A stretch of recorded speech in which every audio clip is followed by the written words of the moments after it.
4월 3일 월요일 베드로의 부인과 통곡이란 제목으로 마태복음 26장 69에서 75절의 말씀입니다. 사랑의 하나님 감사합니다. 고난주간의 월요일을 맞이하여 우리가 또한 하나님의 말씀을 묵상할 수 있게 이렇게 시간을 허락하심에 감사합니다. 이 시간을 통하여서 하나님의 말씀을 듣기 원합니다. 말씀하여 주시옵소서. 말씀이 들리고 복음이 들리기 원합니다. 말씀대로 믿고 살고 누리는 인생이 되게 하시며 이 시간에도 함께하여 주시옵시고 2주 한 주간도 우리와 함께하여 주시옵소서. 감사드렸고 예수님의 거룩하신 이름으로 기도드립니다. 아멘. 본문의 말씀입니다.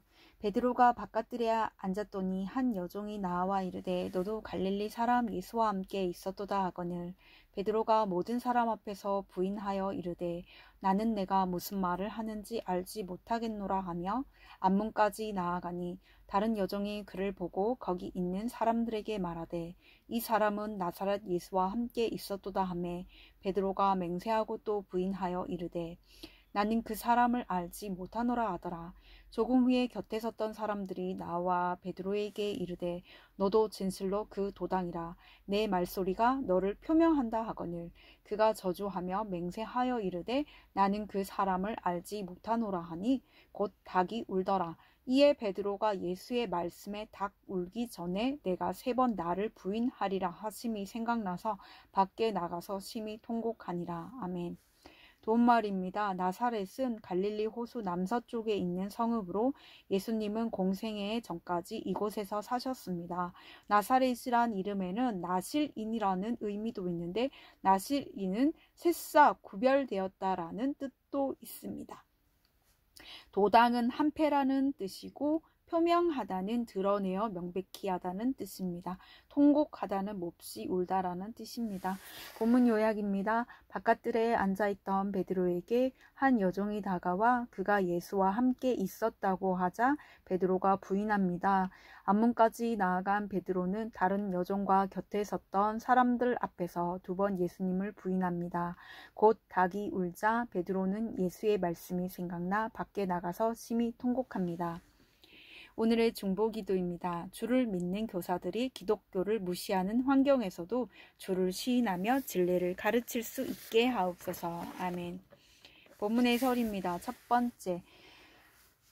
번째 부인 69에서 70절의 내용입니다. 바깥들에 앉아있던 베드로에게 한 여종이 다가와 너도 갈릴리 사람 예수와 함께 있었도다고 합니다. 그러자 베드로가 나는 내가 무슨 말을 하는지 알지 못하겠노라며 발뺌합니다. 당시 갈릴리는 무시받는 동네였습니다. 그래서 여종이 갈릴리 사람 예수라 한 것은 예수님을 무시해서 한 말이었습니다. 십자가 복음이 아니라 성공 복음을 쫓던 베드로는 예수님과 함께 무시받기 싫어서 주님을 부인합니다. 십자가를 지고자 하는 자기 부인이 없으면 이처럼 예수님을 부인할 수밖에 없습니다. 적용 질문입니다. 나는 바깥들에 앉아 구경하고 있습니까? 신문 당하시는 예수님 옆에 서 있습니까? 사람들이 예수님을 무시하는 말을 할 때 내가 그 예수님을 믿는다고 합니까? 모른 척 합니까? 두 번째와 세 번째 부인 71에서 74A절의 내용입니다.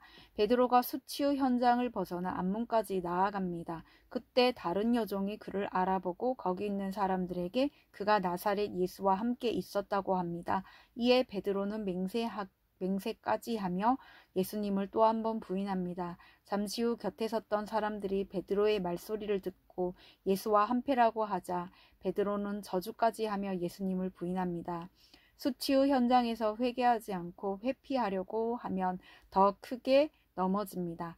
나의 비천한 나사렛과 무시받는 내 말소리를 인정하는 것이 주님을 시인하는 것입니다. 적용 질문입니다. 나는 수치의 현장에서 벗어나고자 회피합니까? 회개합니까? 내가 인정해야 할 나의 비천한 나사렛과 내 말소리는 무엇입니까? 세 번째, 심한 통곡 74b에서 75절의 내용입니다. 베드로가 예수님을 3번 부인하자 곧 닭이 웁니다. 이때 주님이 돌이켜 베드로를 보십니다. 그 시선에 예수님의 말씀이 생각난 베드로는 밖에 나가서 심히 통곡합니다. 수제자 베드로가 주님을 부인한 것처럼 우리도 주님을 부인할 수밖에 없지만 그때마다 주님이 나를 돌이켜 바라보십니다. 그때 우리는 주님의 말씀을 생각하면서 내 죄 때문에 심히 통곡해야 합니다. 그럴 때 그 통곡은 구원에 이르는 회개가 되고 남들의 아픔에 공감하는 눈물이 됩니다.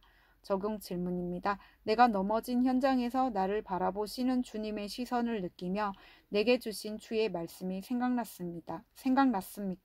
내 죄 때문에 심히 통곡함으로써 남들의 아픔에 공감하게 되었습니까? 오늘 기도하기는 십자가 복음이 아닌 성공 복음을 쫓았기에 무시받는 예수님을 멀리하고 부인했음을 고백합니다. 나의 비천한 나사렛을 인정하고 무시받는 예수님 옆에 붙어가는 믿음을 주옵소서. 무너진 현장에서 주의 말씀이 생각나 심히 통곡하여 구원에 이르는 회개를 하게 하옵소서. 아멘. 묵상 간증입니다. 예수님을 2번 부인한 나란 제목으로 김보성님의 말씀 적용글입니다.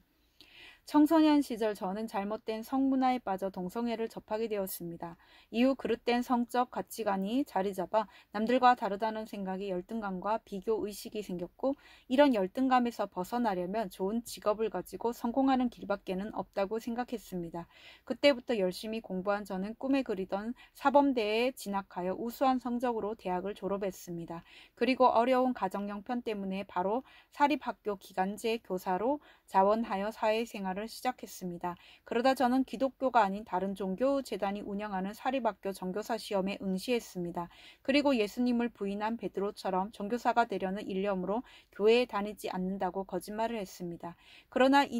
그러나 저는 이전처럼 그곳에서도 기간제 교사로 근무하게 되었습니다. 최선을 다해 일한 결과 학교와 학생들에게 실력을 인정받아 전교사 시험을 볼 기회가 주어져 면접을 보았습니다. 자기소개서를 본 면접관은 제게 선생님, 교회 다니는 걸로 알고 있는데 알다시피 우린 다른 종교의 재단이에요. 괜찮겠어요? 라고 질문했습니다. 저는 일단 전교사가 되고 보자는 생각에 교회에 다니지 않습니다.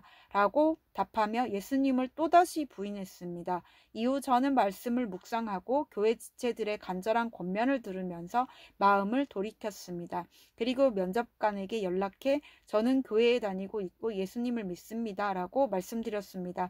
결국 불합격 통보를 받았습니다. 그 후 수년이 지났지만 저는 아직 임용고시에 합격하지 못해 기간제 교사로 일하고 있습니다. 비록 세상적으로 잘된 것은 없지만 제가 성공을 위해서는 예수님도 부인할 수 있는 자임을 깨닫고 저의 죄를 인식하며 살게 해주신 하나님께 감사드립니다. 이제는 주어진 자리에서 더욱 낮아져 학생들을 겸손히 섬기는 교사가 되기를 소망합니다. 이분에 적용하기는 매일 아침 학생들을 위해 기도하고 아이들의 고민에 귀 기울이겠습니다. 하루에 2시간 이상 임용고시 공부를 꾸준히 하겠습니다. 입니다.